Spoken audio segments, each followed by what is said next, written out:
कृष्णाय वासुदेवाय दैवकीनंदनाय च नंदगोपकुमाराय गोविंदाय नमो नमः। भक्तगण, आस्वादन करछिलाम भागवत नवनीत। भागवतेर प्रथम स्कंध आस्वादन करछिलाम। श्रीमद् भागवत पुराण चक्रवर्ती, श्रीमद् भागवत निगमकल्पतरुर गलितम फलम। श्रीमद् भागवत आमादेर काछे नवबार्ता बয়ে आने, ता हलो श्रवणमंगलम। श्रवणमंगलम श्रीमदाततम भुवि गृह्णन्ति ते भूरिदा जना। श्रीमद् भागवत के जेभावेই आस्वादन करो, श्रीमद् भागवत अमृतेर खंड, अनंत आनंद सिंधु। तार थेके एक एक बुँद यदि आमरा आस्वादन करते पारी आमरा धन्य हये যাব। कारण भागवतेই আছে जन्म जन्म भवेत् पुण्यं तथा भागवतम लभेत्। चलुन भागवत कथाय प्रवेश करी। एर आगेर दिन आस्वादन करेছিলাম नारद व्यास संवाद। एबार नारद तार पूर्वजन्मेर कथा व्यासदेवके शोनाচ্ছেন। नारद व्यासदेवके बोललेन, पूर्वजन्मे आमी एक दासीपुत्र छिलाम। तखन आचार विचारेर प्रति कोनो दृष्टि बा ज्ञान छिलो ना आमार। आमी भील बालकदेर संगे खेलाधुला करताम, किन्तु सौभाग्यक्रमे आमी 4 मास सन्त सेवा करार सुयोग पेयेछिलाम। तातेई आमार जीवनेर मोड़ घुरे गेल। এই 4 मास साधु सन्तदेर सत्संगे श्रीकृष्ण कथा श्रवणेर सुयोग लाभ हयेछिल। साधु सन्तगण विषय आनंद प्रदान करें ना, भजन आनंद प्रदान करें। साधु सन्तगण धन सम्पद बा विषय भोग दिए सुखी होते साहाय्य करें ना बटे, किन्तु कलुषित मन के शुद्ध पवित्र करे मनेर शांति और प्रसन्नता प्राप्तिर सहायता करे थाकेन। तारा बासना विनाश करते साहाय्य करें। आमार गुरुदेव सन्त महाराज आमार उपर एरूप कृपाई करेछिलेन, जाते आमार मने भक्तिर रंग स्पर्श करेछिल। तखन आमी भगवत भक्ति करते शुरू करी। गुरुर कृपाय आमार परे भगवत दर्शन हलो। पूर्वजन्मे एक दासीपुत्र हलेও बर्तमान जन्मे भगवानेर कृपाय आमी देवर्षि नारद हलाम। आपनार मतो महान सन्त आज आमाके प्रेमपूर्ण सम्मान प्रदान करछेन। এই सम्मान बस्तुत आमार गुरुदेवेरই प्राप्य। সেই গুরুদেবের স্মৃতি আজ বিশেষভাবে জাগ্রত হচ্ছে। তিনি আমার সর্বপ্রকার পাপকে বিনাশ করেছিলেন। তিনি কৃপা করে আমার সকল বিষয় বাসনা নাশ করে দিয়েছিলেন। তার কৃপাতেই আমার মনে ভক্তির রং স্পর্শ করেছিল। সতত ভক্তি করা হলে চিৎ জড়ের গ্রন্থি ভেদ হয়ে আত্মজ্ঞান লাভ হয়ে থাকে। এই শরীর জড় আর आत्मा चेतन এই দুইয়ের গ্রন্থির জন্যই বন্ধন দশা। বেদান্ত শাস্ত্র মতে এই গ্রন্থি সত্য নয়। এই গ্রন্থি সত্য অথবা মিথ্যা ইহা বড় কথা নয়। বড় কথা হলো এই গ্রন্থি সকলকে দুঃখ প্রদান করে থাকে। শরীর এবং আত্মা অর্থাৎ জড় এবং চেতনের এই গ্রন্থি সতত ভগবত ভক্তি করতে বিঘ্ন সৃষ্টি করে থাকে। বেদান্তের পুস্তক মাত্র পাঠ করলেই এই গ্রন্থি ভেদ হয় না। বাস্তব জীবনে তা পালন করা আবশ্যক। যিনি পরমাত্মার সঙ্গে প্রেম করেন, যিনি সতত ভক্তি করেন, তাঁরই এই গ্রন্থি ভেদ হয়। আমার জড়চেতনের গ্রন্থি ভেদ হয়ে গেছে। সতত ভগবানের স্মরণ করার ফলে পূর্বজন্মের শরীর ত্যাগের পরে বর্তমান জন্মে নারদ নামে অভিহিত হয়েছি। একবার আমি গোলকধামে গমন করি। সেখানে আনন্দময় পরমাত্মার নিত্য লীলা হয়। সেই গোলকধামে কালের কোনো প্রভাব নেই। গোলকধামে পৌঁছিয়ে ভগবানের দর্শন হলো। স্বর্ণ সিংহাসনের উপর শ্রী রাধার সঙ্গে ভগবান বিরাজমান ছিলেন। তাঁদের দর্শনে আমার পরম আনন্দ হলো। সেই আনন্দে বিভোর হয়ে রাধা কৃষ্ণকে দর্শন করে আমি নেচে নেচে কীর্তন শুরু করে দিলাম। হরে কৃষ্ণ কৃষ্ণ কৃষ্ণ হরে হরে, হরে রাম রাম রাম হরে হরে। ওম নারায়ণং নমস্কৃত্য নরং চৈব নরোত্তমং দেবীং সরস্বতীং ব্যাসং ততো জয়মুদীরয়েৎ। পরমাত্মা শ্রীকৃষ্ণের চরণে বন্দনা করলে জীব জ্ঞান প্রাপ্তির অধিকারী হয়ে থাকে। শ্রীকৃষ্ণের চরণে সঠিক রূপে বন্দনা করা খুব সহজ নয়, বেশ কঠিন। কেননা অনেক লোক হাত এবং মস্তক দ্বারা বন্দনা করে থাকেন বটে, কিন্তু হৃদয় দিয়ে খুব কম লোকই বন্দনা করে থাকেন।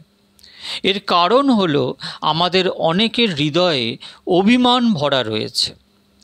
হৃদয়ে বিগত অনেক জন্মের বিষয় বাসনা জমা থাকায় হৃদয় কঠিন হয়ে গেছে। সাধারণ মানুষের স্বভাব হলো নিজেকে পূর্ণ নির্দোষ মনে করা। নিজের অনেক দুর্গুণ থাকা সত্ত্বেও সাধারণ জীব সেগুলিকে সদ্গুণ বলে মনে করে, অথচ অপর ব্যক্তির যৎকিঞ্চিৎ ত্রুটি শীঘ্র দেখতে পায়। নিজের বড় ত্রুটিও দেখতে পায় না, নিজের দোষকে দোষ বলে স্বীকার করতে প্রস্তুত নয়। আর নিজ পাপ কর্মের জন্য যে ব্যক্তির মনে অনুশোচনা এসেছে, নিজের দোষকে যিনি বুঝতে পেরেছেন, তার হৃদয়ে নম্রতা আসে। আমাদের পূজ্যপাদ বাবাজি মহারাজ শ্রী শ্রী 108 নামাচার্য রামদাস বাবাজি মহারাজ বলতেন যে যেমনভাবে কোনো রোগী সুস্থ হচ্ছেন কি না কী করে বুঝতে পারা যায়? সে যত ওষুধ খাবে তত তার মুখে চোখের মধ্যে না একটা উৎফুল্ল ভাব একটা প্রকাশ পাবে, যার দ্বারা বুঝতে পারা যায় সে সেই রোগ দেখে আস্তে আস্তে সুস্থ হচ্ছে। তেমনভাবে দীনতা হচ্ছে সাধুর ভূষণ। এই ভক্তি রাজ্যের মধ্যে দীনতা হচ্ছে একটা আভূষণ। এই দীনতা যার মধ্যে আছে সে ভগবদ রাজত্বে এগোবে। অহংকারের ঢিবির ওপর বসে ভগবানের কৃপা লাভ হয় না, তাই দীনতা আবশ্যক। পাপ কার্য করেও অনেক মানুষের মনে অনুতাপ আসে না। হয়তো কখনো ভাবনা হয় কাজটি ঠিক হয়নি, কিন্তু পুনঃ ভাবনা করে থাকে সব লোকই পাপ কার্য করে থাকে, কেউ কেউ তো আমার চেয়েও অনেক অধিক পাপ করে থাকে, তাদের চেয়ে আমি কম পাপ করেছি। ছোট পাপ কার্যকেও কখনো সাধারণ বলে গণ্য করা ঠিক নয়। সাধারণ পাপও ভক্তির বিঘ্ন হয়ে থাকে। পাপকে কখনো ভুলতে নেই, আর পুণ্যকে কখনো স্মরণে রাখতে নেই। কোনো ভালো কাজ সম্পন্ন হলে সমাপ্তির পরে সমর্পণ সংকল্প বাক্য পাঠ করে তা ভগবানের চরণে সমর্পণ করা উচিত। অনেন কর্মণা ভগবান পরমেশ্বর প্রিয়তাম ন মম। হরি ওম তৎসৎ। শ্রীকৃষ্ণার্পণ নমস্তু ন মম বলে সেই সমর্পণের জল অর্পণ করতে হয়। এর তাৎপর্য হলো আমি কোনো পুণ্য কাজ করিনি প্রভু, ভগবানই করিয়েছেন। সুতরাং আপনার দ্বারা যা কিছু ভালো কাজ সম্পন্ন হয়েছে তা ভুলে যান। পুণ্য কার্য করে তা অপরের নিকট প্রচার করলে, স্মরণ করলে সেই পুণ্যের ফল নাশ হয়ে যায়। পুণ্যকে স্মরণে রাখলে নিজ অভিমান বৃদ্ধি পায়। পক্ষান্তরে কৃত পাপ কার্যকে স্মরণ রাখলে অভিমান ধীরে ধীরে কমে আসে। অতীত জীবনে ভুল করে যত পাপ কার্য করেছেন তা ডায়েরিতে লিখে রাখতে পারেন। অতীতের কৃত পাপ কার্যের জন্য অনুশোচনা হলে আর এর জন্য ক্ষমা চেয়ে ভগবানের চরণে ক্রন্দন করলে, ভগবানের চরণে বন্দনা করলে ভগবান তার উপর দয়া করতে পারেন। ভগবান তো বড়ই দয়ালু, বড়ই করুণার সাগর। কৃতপাপ কার্যের জন্য অনুতাপ হলে, হৃদয়ে নম্রতা আসে, তখন ভগবান তার ওপর কৃপা করে থাকেন। ভগবানকে বারংবার বন্দনা করলে মানুষ জ্ঞান প্রাপ্তির অধিকারী হতে পারে। ভগবানকে বন্দনা করতে কোনো বাধা নেই, কোনো অর্থব্যয় করার প্রয়োজন নেই, শরীরের সামান্য কষ্টও হয় না। সাধনার প্রথম দিকে এরূপ অভ্যাস করা উত্তম যে 2-3 মিনিট পর পরই ভগবানকে স্মরণ করুন। যে দেবতা আপনার সবচেয়ে প্রিয়, আপনি যার পূজা অর্চনা করে থাকেন, সেই দেবতাকে মনে মনে দর্শন করুন, পরে তার বন্দনা করুন। প্রথমে দর্শন, পরে বন্দনা। বারবার বন্দনা করলে ভগবানের দয়া হয়, তখন ভগবান কৃপা করে সেই জীবকে জ্ঞানের অধিকারী করে নেন। জ্ঞান, মান এবং ধন, এই 3টি বস্তু যদি সুপাত্রের নিকট প্রাপ্তি হয় তাহলে তা উত্তম। অযোগ্য ব্যক্তি যদি বাহ্যক জ্ঞান প্রাপ্ত করেন তাহলে তার অভিমান বৃদ্ধির ও পতনের সম্ভাবনা থাকে। প্রকৃত জ্ঞান অভিমানকে বিনাশ করে। অপরকে মূর্খ ভাবনা করার জন্য, অভিমান বৃদ্ধির জন্য, কাউকে তিরস্কার করার জন্য, কারোর দোষ দর্শন করার জন্য বা কাউকে তুচ্ছ প্রতিপন্ন করার জন্য জ্ঞান প্রাপ্তি কাম্য নয়। কখনো কোনো জ্ঞানী পণ্ডিত ব্রহ্ম হয়ে বসে থাকেন আর বলেন আমি ব্রহ্ম, অহম ব্রহ্মাস্মি, তাহলে এর জন্য অধিকারী হওয়া চাই। আমি ব্রহ্ম, এটা উপলব্ধির বিষয়। আত্মস্বরূপে স্থিত হলে সেই উপলব্ধি আসে। কিন্তু জগৎ ব্রহ্মস্বরূপ দর্শন না হলে, আত্মস্বরূপ পরমাত্মার অনুভব হয় না। তাই প্রথমে জগৎকে ব্রহ্মভাবে দর্শন করুন। সর্বত্র খল্লিদম ব্রহ্ম, হরি ব্যাপক সর্বত্র সমানা, প্রেম সে প্রগট হুই মুই জানা। অনেক ক্ষেত্রেই লক্ষ্য করা যায় যে অযোগ্য ব্যক্তিকে মান প্রদান করলে তিনি তা হজম করতে পারেন না, তাতে তার অহংকার বৃদ্ধি পায়। তেমনি অযোগ্য ব্যক্তি প্রচুর ধন প্রাপ্তির পরে সেই ধনের দুরুপয়োগ করেন, তখন সেই ধনই তার ধ্বংসের, পতনের হেতু হয়।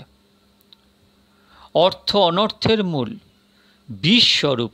অনেক সময় অর্থ পতনের কারণ হয়, কিন্তু তা সৎ উপযোগ হলে অর্থ পরমার্থের সহায়ক হয়, পরমাত্মার চরণে পৌঁছাতে সাহায্য করে।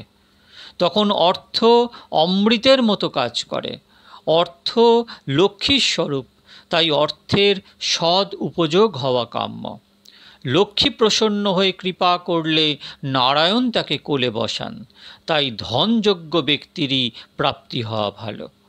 তদ্রূপ জ্ঞান প্রাপ্তির জন্য যোগ্য অধিকারী হওয়া চাই।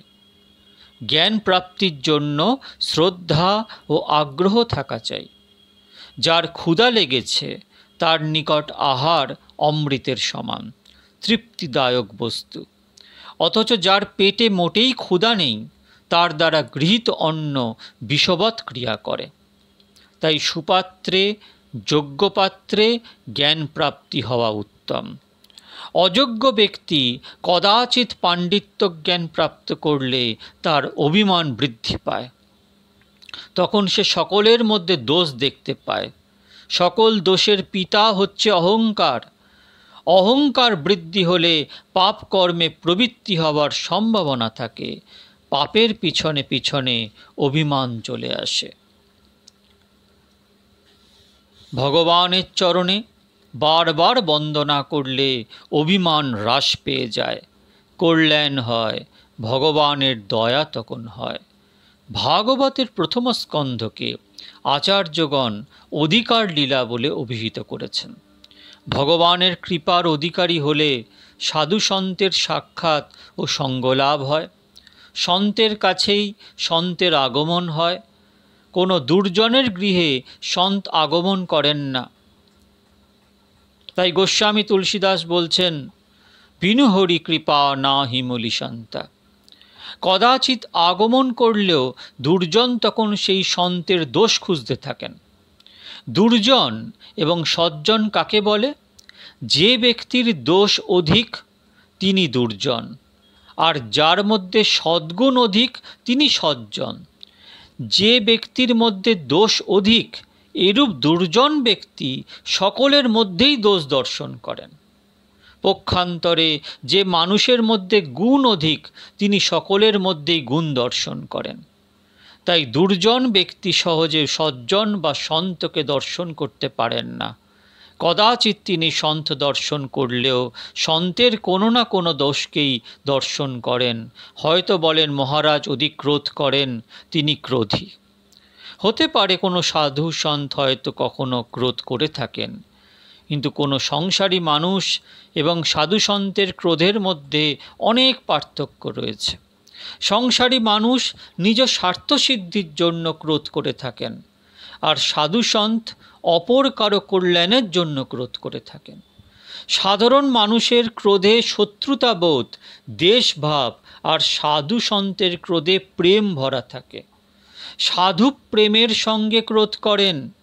এমনটি লক্ষ্য করা যায় যে সাধু সন্ত যার ওপর ক্রোধ করেন তাতে তার কল্যাণই সাধিত হয়। সাধু সন্ত যাকে আপন মনে করেন, যার কল্যাণ করতে চান, তার উপরই প্রয়োজন হলে ক্রোধ প্রদর্শন করে থাকেন। হ্যাঁ, সন্তের মধ্যেও যৎকিঞ্চিৎ দোষ থাকতে পারে। এই জগতে নির্দোষ একমাত্র ভগবান শ্রীকৃষ্ণ, ভগবান শ্রীরাম ও ভগবান শঙ্কর। সজ্জন এবং সাধু সন্ত এক আত্র দোষ থাকা স্বাভাবিক তার মধ্যে, কিন্তু শাস্ত্রে আছে মল মূত্রে ভরা শরীর ধারণ পাপ কর্মেরই ফল। পাপের ফলেই মল মূত্র ভরা শরীরে আসতে হয় জীবকে। সাধু সন্তের মধ্যে একাত্র দোষ থাকলেও অনেক সদ্গুণ বর্তমান থাকে।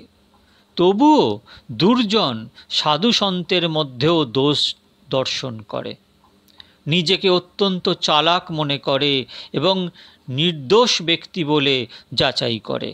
এরূপ দুর্জন ব্যক্তি ভগবানের মধ্যেও ভুল দর্শন করে। তারা নিজেকে অতি বুদ্ধিমান ও চতুর মনে করে থাকে এবং বলে থাকে, আমি সব কিছু জানি বুঝি, আমি সব কিছু পড়ে নিয়েছি, সর্বপ্রকার জ্ঞান আমার মধ্যে নিহিত রয়েছে। একবার এক গ্রামে অনেক লেখাপড়া জানা সাহেবী ধরনের জীবনযাপনকারী একজন অভিমানী ব্যক্তির সঙ্গে আমার সাক্ষাৎ হয়। তিনি অতি অভিমানের স্বরে আমাকে বলেন, আমি সব কিছু জেনে নিয়েছি, আমি রামায়ণ গ্রন্থ পড়েছি। রামায়ণে এমন বর্ণনা রয়েছে যে সীতাজি যখন গর্ভবতী ছিলেন তখন রামচন্দ্রজি তাকে ত্যাগ করেন। তিনি স্ত্রী জাতির অত্যন্ত অপমান করেছেন, তিনি ভুল করেছেন, এরূপ করা ঠিক হয়নি।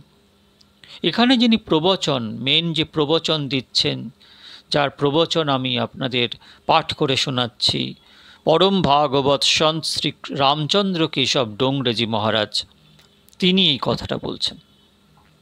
শ্রীরাম নির্দোষ আর তিনি সর্বসদ্গুণ সম্পন্ন। হায় মানব ভগবান রামচন্দ্রের লীলার সমালোচনা তার ক্ষুদ্র সীমিত অশুদ্ধ বুদ্ধি দ্বারা করে থাকে।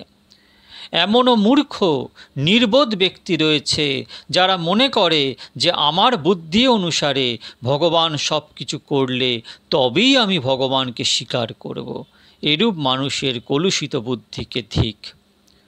শ্রী সীতারাম নির্দোষ, সর্বসদ্গুণ সম্পন্ন, স্বয়ং ভগবান। রামায়ণে কোথাও সীতামা বলেননি যে প্রভু ভালো করেননি।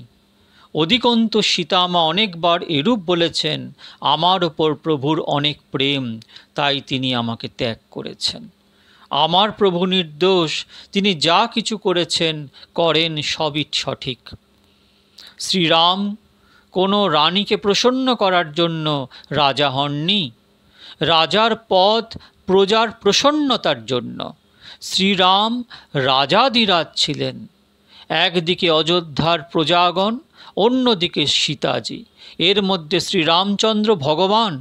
শ্রীরামচন্দ্র ভাবনা রাখতেন, প্রজাগণ আমাকে রাজা বানিয়েছেন, প্রজাদের সুখের জন্যই রাজপথ। স্নেহং দয়াং চ সৌখং চ যদি বা জানকীমপি আরাধনায় লোকস্য মুঞ্চত নাস্তি মে ব্যথা। রাজার পথ সুখ ভোগের জন্য নয়, রাজার পথ প্রজাদের সুখ প্রদানের জন্য। ভগবান শ্রীরামচন্দ্র অন্তর্যামী, তিনি সব কিছু জানতেন। তিনি জানতেন যে শ্রী সীতাজি পূর্ণ নির্দোষ। তিনি জানতেন যে শ্রী সীতাজি মহান পতিব্রতা। তথাপি শ্রীরামজি তাকে ত্যাগ করলেন। কেন তা করলেন? তিনি স্ত্রী ধর্মকে গৌণ করে রাজধর্মকে অধিক গুরুত্ব দিয়েছেন। তিনি রাজারাম, রাজাধিরাজ। আজ অনেক মানুষের বুদ্ধি কলুষিত, আর তারা তাদের সেই কলুষিত ক্ষুদ্র বুদ্ধি দ্বারা প্রভুর মঙ্গলময় লীলাকে বিচার করতে চায়। তারা পূর্ণ ভগবানের মঙ্গলময় নির্দোষ লীলাতে দোষ দর্শন করে। তারা সাধুসন্তের শুভ ও নির্দোষ আচরণে দোষ দর্শন করে। তাদের আচরণে যৎকিঞ্চিৎ একাত্র দোষ থাকলেও তাদের গুণের অন্ত নেই। শাস্ত্রে আছে, যাদের মন অতি শুদ্ধ তারা মুহূর্তের জন্য ভগবান হতে পৃথক থাকতে পারেন না। আর মন মলিন বলেই ভগবান হতে পৃথক হয়ে আছে। অতি শুদ্ধ মন চিত্ত ভগবানের সঙ্গে মিলে একাকার হয়ে যায়, পৃথক থাকে না। সাধারণত জীব তন ও মনের মল দ্বারা জীবিত থাকে। পেটে যদি কিঞ্চিত মল না থাকে তাহলে শরীর নষ্ট হয়ে যাবে। মলের বলেই জীবের শরীর টিকে আছে। তদ্রূপ মলের দ্বারা মন টিকে আছে। মনের অস্তিত্ব মনের ক্রিয়া হয়ে থাকে। আর এই তন ও মন যখন অতি শুদ্ধ হয়ে যায় তখন তা ভগবানে মিলিত হয়ে যায়। পৃথক কোনো অস্তিত্ব বা ক্রিয়া থাকে না। সাধু সন্তের মধ্যে একাত্র দোষ থাকলেও থাকতে পারে। এর পেছনে কারণ রয়েছে। সাধু সন্তের মাধ্যমে ভগবান কখনো কখনো কোনো কাজ করাতে ইচ্ছা করেন, কিন্তু সাধু সন্ত পূর্ণ নির্দোষ হয়ে গেলে তখন কিছুই করাতে পারেন না। তাই আমাদের পরম পুরুষ শ্রী শ্রী রামকৃষ্ণ পরমহংসদেব ঠাকুর আমাদের বলতেন যে শঙ্করাচার্যের মধ্যে একটু আমি ছিল। যদি আমি না থাকতো তাহলে এত কিছু কাণ্ড উনি করে যেতে পারতেন না। এই আমিত্বই, কিছুটা আমি তাকে এত বড় কাণ্ড করাতে বাধ্য করেছেন। কিন্তু যা উনি করে গেছেন জগৎ হিতার্থে করেছেন। সাধারণ মানুষের আমিত্ব, সাধারণ মানুষের অহংকার আর শঙ্করাচার্যের অহংকার এক নয়। মা যখন নিজ শিশু বালককে সঙ্গে নিয়ে গৃহের বাইরে গমন করেন তখন বালককে সাজসজ্জা করিয়ে সঙ্গে নিয়ে চলেন। যদিও বালক হয়তো সাজসজ্জা করতে ইচ্ছা করেন না, কখনো বালক ক্রন্দন করে, তথাপি মা বালককে সজ্জিত করে দেন। বালককে সজ্জিত করিয়ে মা সুখ ও আনন্দ প্রাপ্ত হন। আর মা নিজ বালককে সাজিয়ে তারপর বালকের সুন্দর মুখখানি দেখে ভাবেন, আহা কি সুন্দর লাগছে। তখন মা মনে করেন এখন বালককে নিয়ে বাইরে যাব, কারোর যেন নজর না লাগে। তখন যে মা নিজ শিশুকে এত সুন্দর করে সাজসজ্জা করিয়ে দিয়েছেন, সেই মা নিজ হস্তে নিজ শিশুর গালে এবং কপালে কাজলের টিপ পরিয়ে দেন যাতে কারোর নজর না লাগে। মা যে রূপে নিজ শিশুকে পূর্ণ মনোযোগের সঙ্গে দেখাশোনা করেন, শিশুর যাবতীয় দায় দায়িত্ব গ্রহণ করেন, তদ্রূপ নিজ প্রিয় সন্তান সাধু সন্তের জীবন সঠিকভাবে ভগবান পরিচালিত করেন। ভগবান সাধু সন্তগণের পূর্ণ খেয়াল রাখেন যাতে তাদের উপর নজর না লাগে, অর্থাৎ যাতে অতি সম্মান অতি নাম যশের ভারে তাদের পতন না হয়। তার জন্য তাদের মধ্যে অনেক সদ্গুণ থাকা সত্ত্বেও ভগবান ইচ্ছা করে তাদের মধ্যে একাত্র দুর্গুণ রেখে দেন। অভিমানং সুরাপানম গৌরবং রৌরবং তথা প্রতিষ্ঠা সুকরীবিষ্টা ত্রিণী তক্তা হরিম ভজেত। একটি বিশেষ কথা হলো, ভাগবত কথার বক্তা এবং শ্রোতা উভয় যদি সন্ত হন, অর্থাৎ সন্তের সদ্গুণগুলি তাদের মধ্যে থাকে, তবেই ভাগবত কথা সফল হয়ে যায়। তাই হে মানবকুল, সন্ত হয়ে যাও, কারোর দোষ দেখো না, নিজের দোষ দর্শন করো, নিজের মধ্যে দৃষ্টি প্রদান করো, ভেবে দেখো আমি কিরূপ। নিজের প্রতি সঠিক দৃষ্টি দিলে আপনি হয়তো বুঝতে পারবেন আমার মধ্যে কাম বাসা বেঁধে বসে আছে, আমার মন থেকে কাম পরিত্যাগ করা যাচ্ছে না, মনে ক্রোধ ভরা আছে, মনে রাগ দ্বেষ ঈর্ষা রয়েছে, আমার মধ্যে এ সকল দোষ কি কম রয়েছে? যেহেতু এ সকল অনেক দোষ আমার মধ্যেই রয়েছে, তাই অপরের দোষ দেখার কি প্রয়োজন? আমার কি অধিকার অপরের দোষ দেখার? আপনি কি সন্ত হতে চান? তাহলে একটি কাজ করুন, তাহলে আপনি অবশ্যই সন্ত হতে পারবেন। অপরের গুণকে দর্শন করুন আর নিজের দোষকে স্মরণ করুন, তাহলে আপনি সন্ত হয়ে যাবেন। দৃষ্টিকে গুণময়ী করুন। সন্ত হবার জন্য গৃহত্যাগ করা অপরিহার্য নয়। শুধুমাত্র গৃহত্যাগ করলেই সন্ত হওয়া যায় না। মীরাবাই প্রথমে রাজমহলে অবস্থান করেই সাধন ভজন করতেন। বড় বড় সন্ত সন্ন্যাসী মহাত্মা মীরাবাইকে দর্শন করার জন্য, সৎসঙ্গ করার জন্য তার নিকট আগমন করতেন। গৃহে অবস্থান করেও সন্তের গুণাবলীগুলি নিজ জীবনে ধারণ করে মানব সন্ত হতে পারেন। কত লোক তো এক গৃহ ত্যাগ করে পুনঃ অপর গৃহে আসক্ত ও আবদ্ধ হয়ে যান।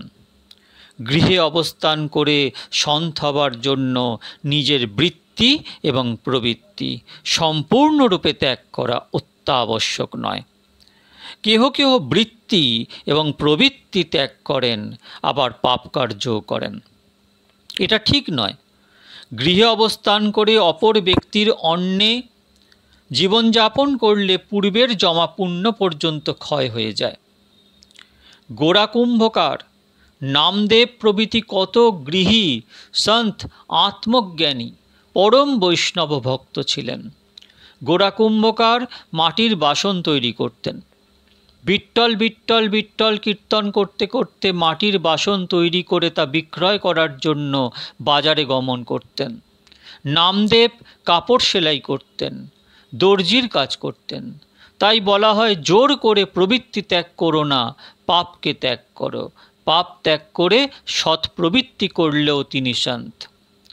অনেক লোক মনে মনে ভাবেন অর্থ উপার্জন করতে হলে পাপ কর্ম করতেই হবে, পাপ কর্ম বিনা অর্থ উপার্জন সম্ভব নয়।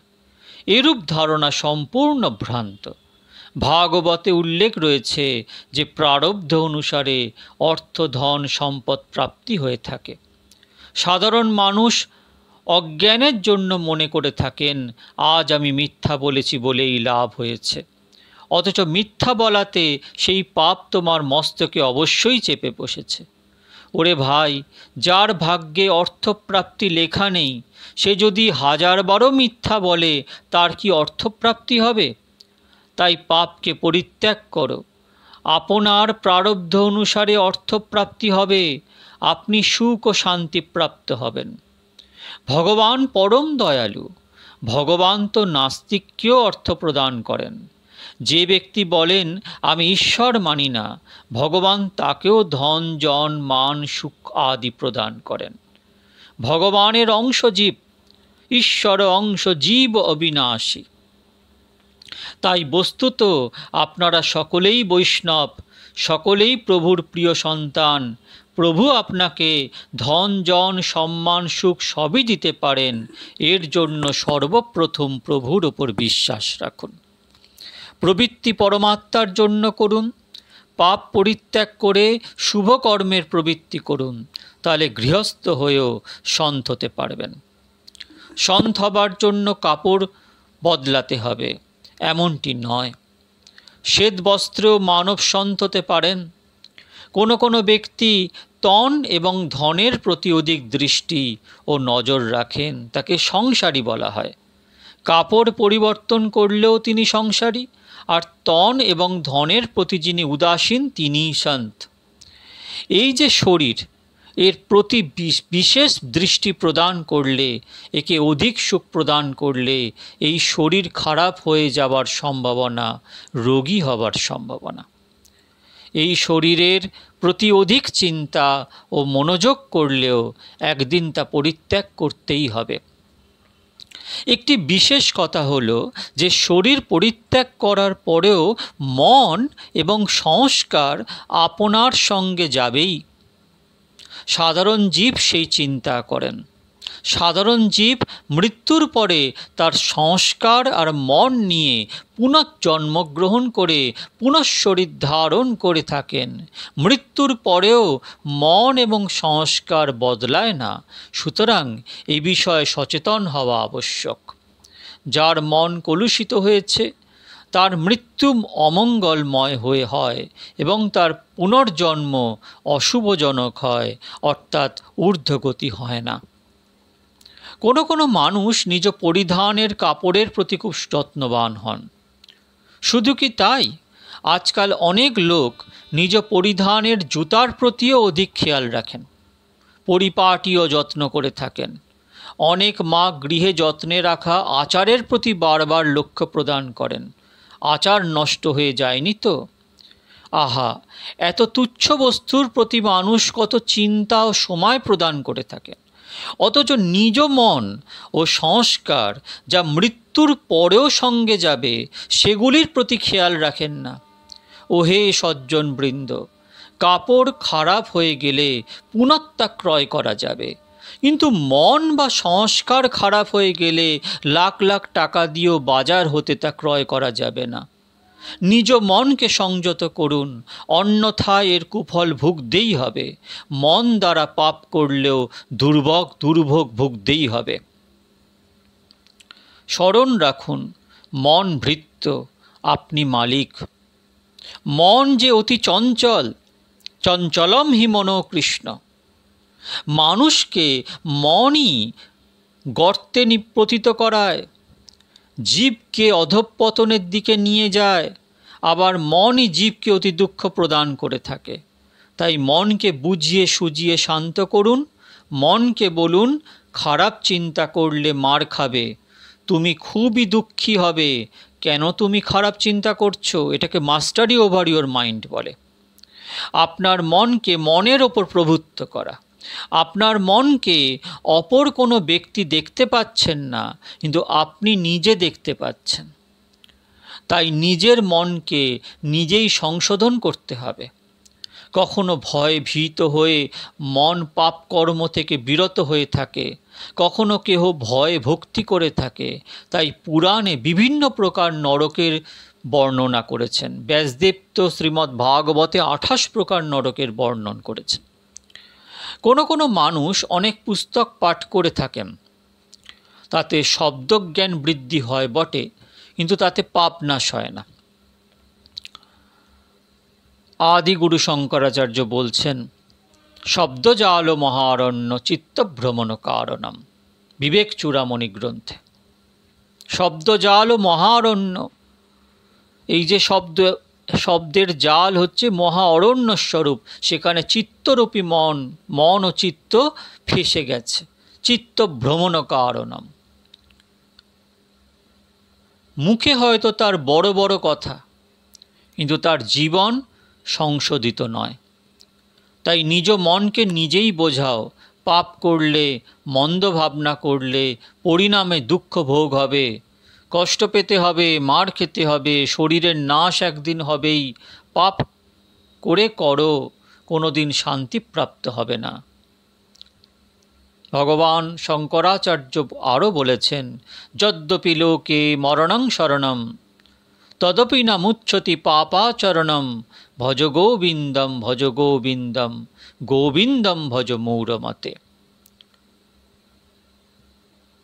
মৃত্যু মস্তকের উপরে। মৃত্যুকে নিবারণ করা সম্পূর্ণ অসম্ভব, তথাপি মানুষ পাপ কর্ম ত্যাগ করতে পারছে না। এটা বেশ আশ্চর্যের বিষয়। মানুষ স্বচক্ষে দেখছে কত লোকের মৃত্যু হচ্ছে, কত লোক মৃত্যুর মুখে যাচ্ছে, তবুও সাধারণ মানুষ এরূপ ভাবনা রাখে না যে আমার মৃত্যু হবেই, মৃত্যু তো অনিবার্য।